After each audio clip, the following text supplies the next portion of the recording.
তো বরুণ ধওয়ানের বেবিজন মুভি চলে এসেছে। চলো বেশি কথা না বলে একসাথে মুভিটা দেখে আসি। মুভির শুরুতে আমাদেরকে ফ্যাক্টরির ভেতরে কয়েকজন লোককে কিছু প্রাণীর ডেড বডি নিয়ে আসতে দেখি। তারপর তারা ওই প্রাণীগুলোর ভেতর থেকে কিছু মেয়েদেরকে বাইরে বের করে, যেখানে কিছু মেয়ে বেঁচে থাকলেও আবার কিছু মেয়ে মারাও যায়। এরপর মেয়েগুলোকে সেখানে বন্দি করে রাখা হয়, কিন্তু তারপরই সেখানে একজন পুলিশ অফিসার আসে আর সবাইকেই বন্দি করে ফেলে। কিন্তু তখনই তার মোবাইলে একটা ভিডিও কল আসে আর তখন সে দেখতে পায় যে তার মেয়েকেও এই লোকগুলো বন্দি করে ফেলে। যেহেতু তার কাছে এখন কোনো উপায় ছিল না, তাই সে তাদের সবাইকে ছেড়ে দেয়। এরপর ওখানে থাকা বাবলু নামক একজন লোক ওই পুলিশ অফিসারকে বলে, আচ্ছা তোকে আমাদের এই লোকেশনটা কে দিছে? সে তখন বলে, আমি এটা জানি না, আমাকে কে একজন মেসেজ করে এই ঠিকানাটা বলেছিল, তো সেই লোকটাকে সেটা আমরা আগে গিয়ে জানতে পারবো। এরপর বাবলু তাকে বলে, 15 দিন তোকে দিলাম, খুঁজে বের কর সে আসলে কে। এরপর আমাদেরকে দুই বাবা মেয়েকে দেখানো হয়। বাবার নাম হলো জন আর মেয়ের নাম হলো খুশি। জন তার মেয়েকে স্কুলে দিতে যাচ্ছিল, কিন্তু মাঝ রাস্তাতেই এখানে তাদের বাইকটা নষ্ট হয়ে যায়। তো তখন একজন রাস্তা দিয়ে যাওয়ার সময় গাড়ি জুড়ে চালাতে গিয়ে খুশির উপর পানি ফেলে দেয়। এটা দেখে খুশির বাবা অনেক রেগে গিয়ে ওই গাড়িটার পিছু করতে থাকে। এরপর সে ওই লোকটাকে বলে, আপনি গাড়ি দিয়ে আমার মেয়েকে ভিজিয়ে ফেলেছেন, তাই একটু কষ্ট করে যদি তার কাছে সরিটা বলে ফেলতে। লোকটা ভালো ছিল, যার জন্য সে তাকে সরি বলে দেয়। আসলে খুশির কোনো মা ছিল না, এই জন্য খুশির সবকিছু দেখাশোনা জন করে থাকে। সে তাকে অনেক ভালোবাসে। সে তাকে প্রতিদিন স্কুলে নিয়ে যাওয়ার সময় দেরি করে ফেলতো, যার জন্য প্রত্যেকবার খুশিকে তার টিচার তারা অনেক বকাবকি করত। তো তখন জনকে তার টিচার বলে, এইভাবে আর কতদিন চলবে? জন বলে, এরপর থেকে আর হবে না, আর তাকে এই জন্য সরিও বলে। আসলে তারার জনের পরিবারের সাথে খুবই ভালো একটা সম্পর্ক আছে। এরপর দেখানো হয় বাবলু তার গাড়ির পেছনে একটা মেয়েকে বন্দি করে এনেছিল, কিন্তু সেই মেয়েটা কোনো রকমে সেখান থেকে ভাগিয়ে আসে, যেটা দেখে বাবলু ওই মেয়েটাকে খুঁজতে থাকে। এরপর জন আর টিচার তারা একটা চার্চে কথা বলতে আসে। ঠিক তখনই বাবলু সেই মেয়েটাকে খুঁজতে খুঁজতে এখানে এসে পৌঁছে যায়, আর এসেই সে একটা গাড়ির সাথে তার গাড়ির ধাক্কা লাগিয়ে দেয়। এটা দেখে খুশি বাবলুকে দুই একটা কথা বলে ফেলে, কিন্তু জন এসে বাবলুর কাছে তার জন্য ক্ষমা চায়। সে বলে ছোট বাচ্চা ছিল, এই জন্য কিছু বুঝে নেয়। বাবলুও তাকে কিছু বলে না, শুধু বলে বাচ্চাকে ভালো করে সামলিয়ে রাখ। এরপর তারা তাদেরকে নিয়ে একটি পুলিশ স্টেশনে আসে। তখন সে গাড়ির পেছন থেকে সেই মেয়েটিকে বের করে আনে। আসলে তখন আমরা বুঝতে পারি ওই সময় মেয়েটি বাবলুদের কাছ থেকে এখানে একটি জায়গায় লুকিয়েছিল, আর ওই সময় তারা তাকে দেখে ফেলে, আর সে লুকিয়ে তাকে তাদের গাড়ির পেছনে লুকিয়ে ফেলে। এরপর তারা ওই পুলিশ স্টেশনের ভিতরে চলে আসে,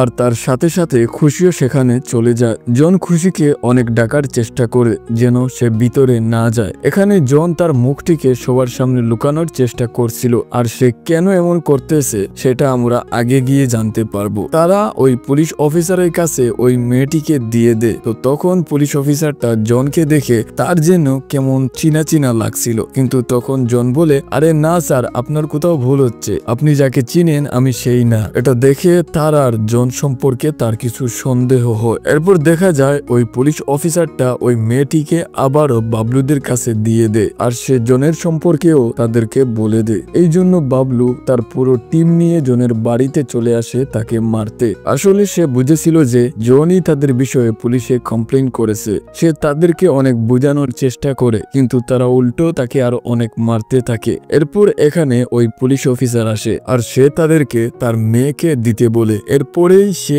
ওই লোকটাকে গুলি করে ফেলে। আসলে আমরা তখন বুঝতে পারি যে জন আসলে একজন আইপিএস, আর পুলিশ অফিসারটা প্রথম দেখাতেই তাকে চিনে ফেলেছিল। এদিকে তারাও তার বিষয়ে রিসার্চ করে সবকিছু জেনে গিয়েছিল। জনের আসল নাম হলো সাতিয়া বার্মা। তো এরপরেই জন তার আসল রূপ দেখাতে শুরু করে। সে এখানে থাকা সবাইকে খুব সহজেই হারিয়ে ফেলে। তো এরপর আমাদেরকে 6 বছর আগের ঘটনা দেখানো হয়, যেখানে একটা সরকারি স্কুলকে কিছু গুন্ডা দখল করে ফেলেছিল, যার জন্য যখন এখানে একজন পুলিশ অফিসার আসে তখন ওই গুন্ডাগুলো তাকে মারিয়ে এখান থেকে ভাগিয়ে দেয়। তাদেরকে মূলত কেউই সামলাতে পারছিল না। তো এর জন্য সেখানে আসে জন মানে সাতিয়া। প্রথমে তাকে দেখে সবাই মজা করতেছিল, আর তাকে কমজোর ভেবে তারা ক্লাসের দরজাটাও লাগিয়ে ফেলে, কিন্তু তারা জানতো না যে এতে করে তারা নিজেরাই নিজেদের বিপদ ডেকে আনছে। তো এরপর সাত্তিয়া এখানে থাকা সবাইকে একটা ছোট লাঠি দিয়ে মেরে তাদেরকে উচিত শিক্ষা দিয়ে দেয়। তাদের স্কুলকে মুক্ত করার জন্য এখানে সাত্তিয়ার অনেক নাম হয়। সে তাদের এলাকায় যত অপরাধ বা গুন্ডা থাকতো এদের সবাইকে ধীরে ধীরে শায়েস্তা করে ফেলে, ফলে সে এই এলাকায় একজন পরিচিত নাম হয়ে ওঠে।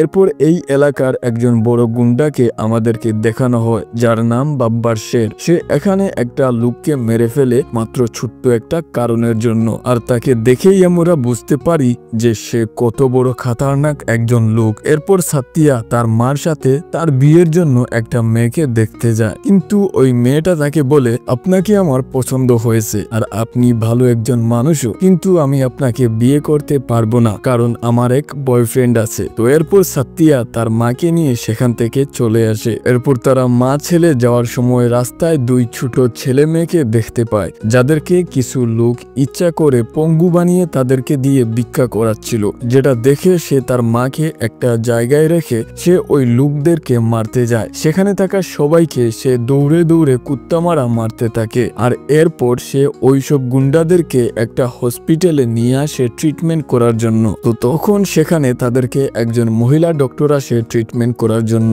যার নাম হলো মীরা। মীরা তখন সাত্তিয়াকে অনেক বকতে থাকে তাদেরকে মারার জন্য, কিন্তু সে তখন তাকে সবকিছু খুলে বলে যে কেন সে তাদের সবাইকে মেরেছে, যেটা শুনে মীরা কেঁদে ফেলে। আর এরপর সাত্তিয়াকে সে বলে রাত 8টার পরে আমার শিফট শেষ হয়, এরপর আমার সাথে দেখা করতে এসো। এরপর তারা একটা বাসের ভিতরে দেখা করে। এখানে তারা কিছু সময় নিজেদের নিয়ে কথা বলে, আর আমরা তাদের কথা শুনে বুঝতে পারি এখন তারা দুজন একে অপরকে ভালোবাসতে শুরু করেছে। পরের সিনে দেখা যায় বাব্বার শেরের ছেলে আশ্বিন অনেক রেগে এসে তাকে বলে বাবা, আমাকে কেউই সম্মান করে না, অথচ আমি তোমারই ছেলে, তাই আমি চাই তুমি আমাকে মিনিস্টার বানিয়ে দাও যাতে আমারও কিছু সম্মান থাকে।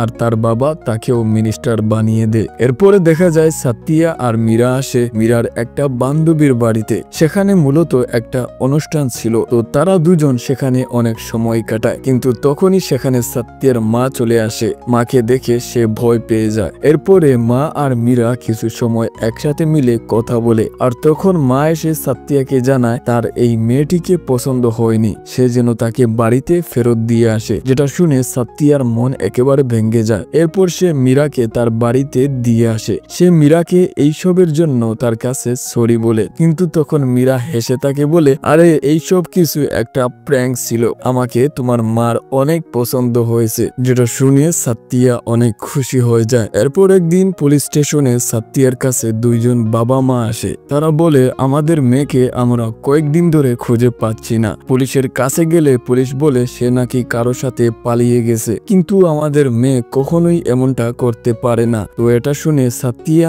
এই বিষয়ে ইনভেস্টিগেশন করা শুরু করে দেয়। খুঁজতে খুঁজতে সে একটা খোলা জায়গার মধ্যে আসে। এখানে সে কুকুরের মাধ্যমে ওই মেয়েটিকে খুঁজছিল। তো তখনই আমরা সেই মেয়েটিকে দেখতে পাই যার অবস্থা খুবই খারাপ ছিল। মূলত এই সব কিছু করেছে আসলে বাব্বার শেরের ছেলে। তারা তার উপর পেট্রোল ঢেলে দিয়েছিল। মেয়েটি তখন সাত্তিয়াকে দেখতে পেয়ে ভাইয়া বলে ডাক দেয়, যেটা শুনে সাত্তিয়া আর সবাই ওই মেয়েটির দিকে ছুটে যায়। তো তখনই ওই লোকগুলো তার শরীরে আগুন লাগিয়ে দেয়। তার শরীর এভাবে জ্বলতে থাকে। সাত্তিয়া দৌড়ে এসে তার কাপড় দিয়ে আগুন নেভানোর চেষ্টা করে। পরে ডাক্তাররা চেক করলে তারা বলে সে অলরেডি মারা গিয়েছে, যেটা শুনে ওই গরিব বাবা মা একেবারে ভেঙে পড়ে। এরপর সাত্তিয়া আশ্বিনকে ধরার জন্য মানে অ্যারেস্ট করার জন্য তার বাড়িতে আসে, কিন্তু সেখানে গিয়ে সে জানতে পারে আশ্বিন এখন মিনিস্টার হয়ে গিয়েছে, যার জন্য সে আর তাকে অ্যারেস্ট করতে পারবে না। এরপর সে তার সঙ্গী জেকির সাথে ফেরার সময় তাকে বলে গাড়ি থামাও, আর সে তাকে বলে এখন কি করতে হবে আমাদের। সে বলে স্যার আমি কি করতে পারি। সে আরো বলে যে স্যার প্রত্যেক বছর আমাদের দেশে অনেক মেয়েরই এইরকম ঘটনা হয়ে থাকে, কিন্তু তাদের কোনো ন্যায় বিচার হয় না। বেচারা গরিব বাবা মাও ভয় কিছু করতে পারে না। জেকি বর্তমানের সত্যতা নিয়ে সাত্তিয়াকে কিছু বলতে থাকে, যেগুলো দিলে লাগার মতো কথা ছিল। এরপর জেকি সিগারেটের একটা টুকরা খেরার দিকে ছুঁড়ে মারে, আর তখনই দেখা যায় সেখানে আগুন ধরতে শুরু করে, আর ওই খেরার ভেতর থেকে বাব্বার শেরের ছেলে বের হয়ে আসে, যাকে এর আগে সাত্তিয়া তাকে মেরে এখানের ভিতরে লুকিয়ে রেখেছিল। তো এরপর আগুনে পুড়ে আশ্বিন মারা যায়, আর তার বাবা যখন এটা দেখে সে অনেক ভয় পেয়ে যায়, আর সে এটাও জেনে যায় যে এই সব কিছু সাত্তিয়াই করেছে। এরপর আমাদের বর্তমানে দৃশ্য দেখানো হয় যেখানে ফাইট শেষে সাত্তিয়া তার মেয়ের কাছে আসে। তো এরপর আমরা আরো একটা টুইস্ট দেখতে পারি যে আসলে ওই যে টিচার ছিল সেও একজন আইপিএস অফিসার। সে মূলত লুকিয়ে লুকিয়ে ওই সব সন্ত্রাসীদের ধরার চেষ্টা করছিল। আর এরপর তারা ওই বন্দি সব মেয়েদেরকেও ছাড়িয়ে আনে আর বাবলুকে অ্যারেস্ট করে ফেলে। এরপর তারা আসে জেকির বাড়িতে আর সে তাকে বলে যে আসলে মীরার সাথে কি হয়েছিল। তখন জেকি আমাদেরকে পরের কাহিনী বলতে শুরু করে। তো একদিন মীরা সাত্তিয়াকে নিয়ে আসে তার বাবার সাথে দেখা করানোর জন্য, কিন্তু তার বাবা কোনো পুলিশ অফিসারকে তার দামান বানাতে চায় না, কারণ তার মতে পুলিশ অফিসারদের জীবন সব সময় রিস্কে থাকে, তাই সে চায় না যে তার মেয়ের জীবন এভাবে নষ্ট হয়ে যায়। কিন্তু তারপরেও কোনো রকমের সাত্তিয়া মীরার বাবাকে মানিয়ে নেয়। কিন্তু তখনই আবার সেখানে বাব্বার শেরের লোকেরা তার উপর আক্রমণ করতে শুরু করে। এরপর সে তাদের সাথে ফাইট করতে শুরু করে। আর এসব কিছু দেখে মীরার বাবা সেখান থেকে মীরাকে নিয়ে চলে আসে আর সে বলে, দেখেছিস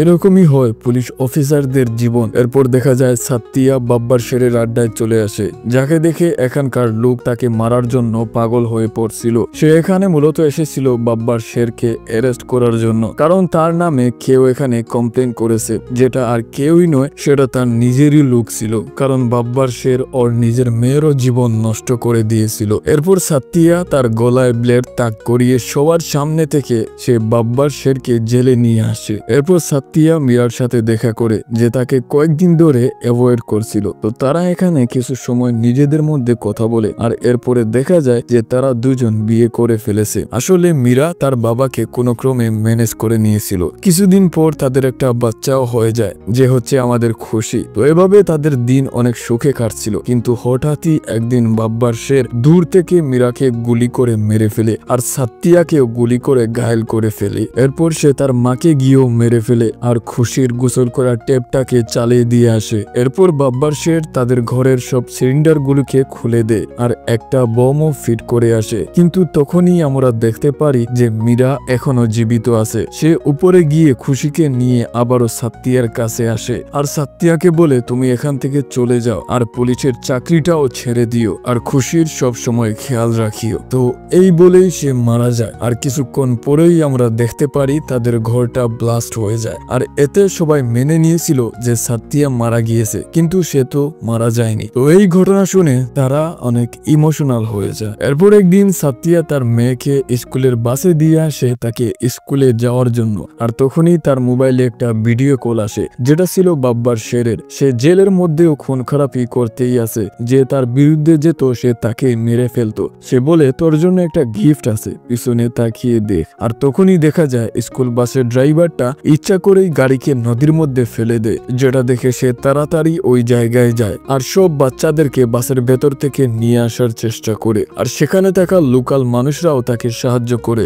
সৌভাগ্যক্রমে সেখানে থাকা কোনো শিশুরই কিছু হয় না। এরপর আবারও একবার সাত্তিয়া তার আগের ইউনিফর্ম পরে সেই পুলিশ স্টেশনে যায় আর সেখানে গিয়েই সে বাব্বার শেরের আন্ডারে কাজ করা এক পুলিশ অফিসারকে মেরে ফেলে আর ওখানে বন্দি থাকা সব মেয়েগুলোকেও মুক্ত করে ফেলে। এরপর থেকে সাত্তিয়া লুকিয়ে লুকিয়ে পুলিশ সেজে এলাকার সব কিডন্যাপ হয়ে যাওয়া মেয়েগুলোকে মুক্ত করতে থাকে। সে আবারও এলাকা থেকে সব অপরাধ দূর করার চেষ্টা করে, যেটা দেখে সাধারণ মানুষজন মনে করে সাত্তিয়ার আত্মা এসে তাদের ভালো করতেছে। আসলে তারা তো জানতো যে সাত্তিয়া মারা গিয়েছে। শহরে আবারও সাত্তিয়ার নাম নেওয়া শুরু হয়। এরপর বাব্বার শেরের আরেকটা লোক যে সাত্তিয়ার মাকে মেরেছিল তাকে মারতে আজ রাতে আসে সাত্তিয়া। সে তার সব লোককে মেরে তাকে বিল্ডিং এর উপর থেকে ফেলে দেয় আর সে মারা যায়। আর এইসব কিছুই বাব্বার শের ফোনের মাধ্যমে শুনছিল। এরপর ওই বড় পুলিশ অফিসার যে কিনা বাব্বার শেরের হয়ে কাজ করে, সে আসলে তার লোকেশনটা জানার জন্য তাকে একটা ফোন করে আর তাকে ট্রেক করে সে বাব্বার শেরের কিছু গুন্ডা তাদের বাড়িতে পাঠিয়ে দেয়। আর তারাও বুঝে গিয়েছিল যে কেউ তাদের উপর অ্যাটাক করতে চলেছে, এই জন্য তারাও রেডি হয়ে যায়। এরপর তারা একে একে সবাইকে মারতে শুরু করে, কিন্তু ওই গুন্ডাগুলো সংখ্যা অনেক বেশি ছিল, এই জন্য তারা তাদের সাথে পারে না। এরপর ওই টিচার আর খুশিকে তারা তুলে নিয়ে যায় আর তখন বাব্বার শের তাকে ফোন করে এখানে আসতে বলে। সাত্তিয়া তার কাছে হাত জোর করে বলে, প্লিজ আমার মেয়েকে ছেড়ে দে, কিন্তু তারা তাকে ছেড়ে দেয় না। তো এরপর তারা সাত্তিয়াকে অনেক মারতে থাকে। এরপর যখন তারা একেবারে সাত্তিয়াকে মারতেই যাবে, ঠিক তখনই সাত্তিয়া শুরু করে তার তাণ্ডব। সে এখানে থাকা সবাইকে একাই ধীরে ধীরে মারতে শুরু করে সে বাব্বার শেরকেও মেরে নাজেহাল করে ফেলছিল। তো এরপরে সে ওই ড্রামে থাকা সবাইকে বের করে আনে আর এরপর ওখানে থাকা যত মেয়ে আছে সবাই মিলে বাব্বার শেরকে মেরে ফেলে। তো এরপর আমাদেরকে 2 বছর পরের দৃশ্য দেখানো হয়, যেখানে কিছু বিদেশি লোক কিছু ইন্ডিয়ান মেয়েকে বেচাকিনা করছিল। আর তখনই সেখানে সেই লোকটা আসে যে এসেই বলে ইন্ডিয়াতে আমাদের সব নেটওয়ার্ক শেষ হয়ে গিয়েছে আর এইসব কিছু হয়েছে এই ঘোস্ট গ্যাংয়ের কারণে। আর তখন সেখানে তারা জেকি আর সাত্তিয়াকে দেখানো হয়, যাদেরকে তারা ধরে নিয়ে এসেছিল। আর এখানে বলা হয় তাদের এই গ্যাংয়ের লিডার হলো সাত্তিয়া বার্মা। এরপরে সেখানে আরো একজন এজেন্টকে ডাকা হয় আর বলা হয় সে এখানে থাকা সবারই বাপ। তো সে আর কেউই নয় আমাদের সালমান খান, যার নাম এখানে ভাইজান। তো সিনেমার শুরুতে যে লোকটা সেই পুলিশ অফিসারটাকে যে ঠিকানাটা দিয়েছিল সেটা আর কেউই নয় আমাদের ভাইজানই দিয়েছিলেন। তো ভাইজান এরপরে এখানে থাকা সবাইকে মারতে শুরু করে, এরপরে তারা দুজনেই মিলে এখানে থাকা সবাইকে মেরে ফেলে, বিশেষ করে সেই অফিসারটাকেও মেরে ফেলে। আর শেষে ভাইজান মেরি ক্রিসমাস বলে এই মুভিটা এখানেই শেষ হয়ে যায়।